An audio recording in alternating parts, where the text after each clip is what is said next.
Now I'm delighted to present our student speaker, Pedro Leon Martinez. I think many of you know Pedro. He crossed this stage last year when he completed his teaching credential, earning a bilingual multiple subjects credential. And this year, he's been working as a fifth grade teacher in the dual immersion program at Language Academy of Sacramento while he completed his master's degree. Pedro was born in Jalisco, Mexico, and when he was 8 years old, he migrated here with his family to the United States. He earned his bachelor's degree in psychology at the University of California, Santa Barbara, and then worked as a behavior technician at a school for children and youth with autism. His next position was at the Language Academy of Sacramento, where he saw the deep impact that a bilingual education can have. He decided then to become a bilingual teacher himself, a dream he's now realized. We're so fortunate that he's been part of our School of Education, and we're so proud of the work he's doing in his classroom. Please join me in welcoming our 2019 student speaker, Pedro Leon Martinez.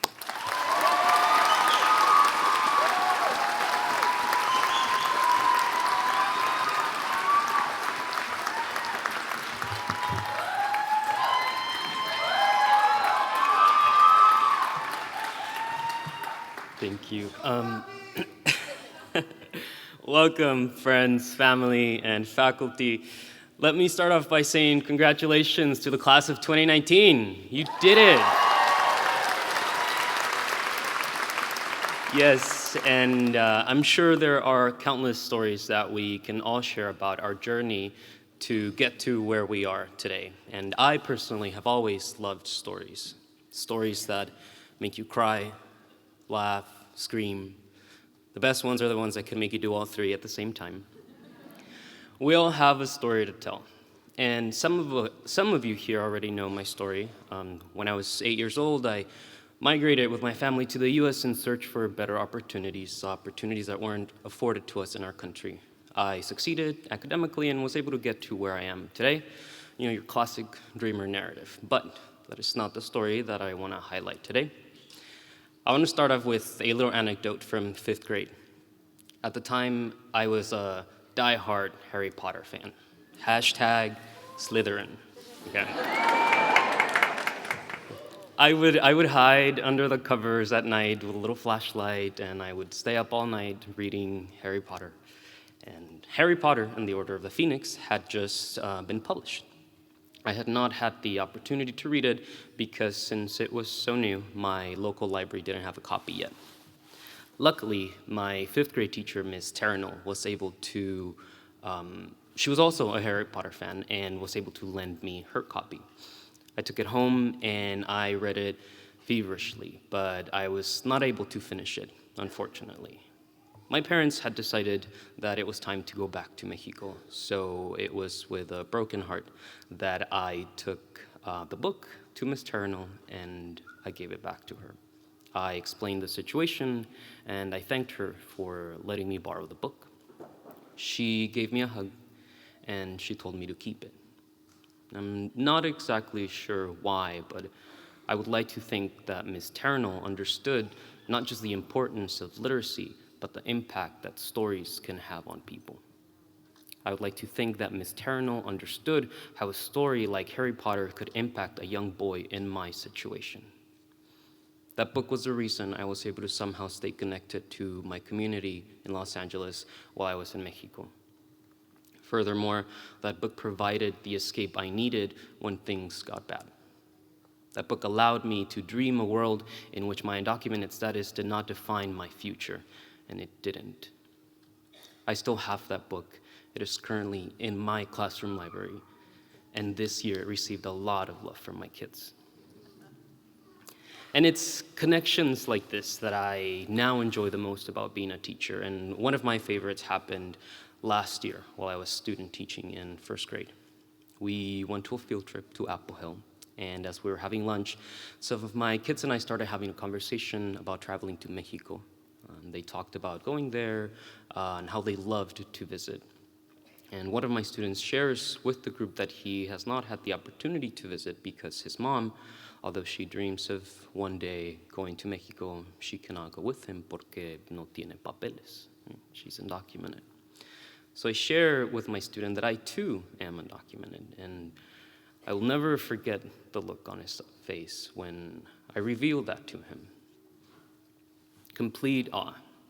So he asked me, si no tienes papeles, entonces ¿cómo puedes ser maestro? If you don't have papers, how can you be a teacher? And rather than explain to him the long and complicated story of migration policy in the US, I took a different approach. I told him, tú y tu mamá pueden ser lo que ustedes quieran. You and your mom can be whatever you want to be. And I can only hope that he was able to see himself in his family's story reflected in mine. I can only hope that he found a bit of the validation that as human beings we all need and deserve. I can only hope that he will remember that interaction and understand that there are no limits to what he is capable of.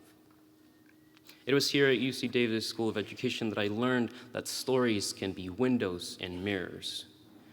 Windows that allow our students to see the experience of others, and mirrors that reflect and validate their own experiences. It was also here that I learned about the importance of innovation and student-driven research, because it is through this practice that we can better understand the complexities of a student's journey and the beauty of their learning. We can see a student's academic story. It has truly been an honor to see my kids unfold and grow this year. And of course, I would not have been able to live this experience without the help of so many people. Quiero darle las gracias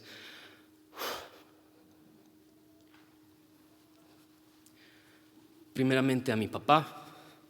Te extraño y espero que hoy sea prueba de que tu trabajo y tu compromiso eterno a tu familia no fue en vano. A huge thank you to my teacher friends, Maestra Liliana Cardona, Maestra Hannah Nelson, Maestro Cristian Cisneros, and without a doubt, of course, Maestro Guillen. Most importantly, I want to thank the incredible army of women who have embraced me, nurtured me, and uplifted me to be the man and the teacher that I am today. Empezando, por supuesto, con mi madre, que ha sido un ejemplo de fortaleza, perseverancia y cariño. To my sisters, I love you very much. Thank you to my teaching partners, Maestra Novo and Maestra Perez, who made sure that I did not lose my mind this year. To the most amazing mentor that anyone in our position could have asked for, Nadine Ruiz, who, despite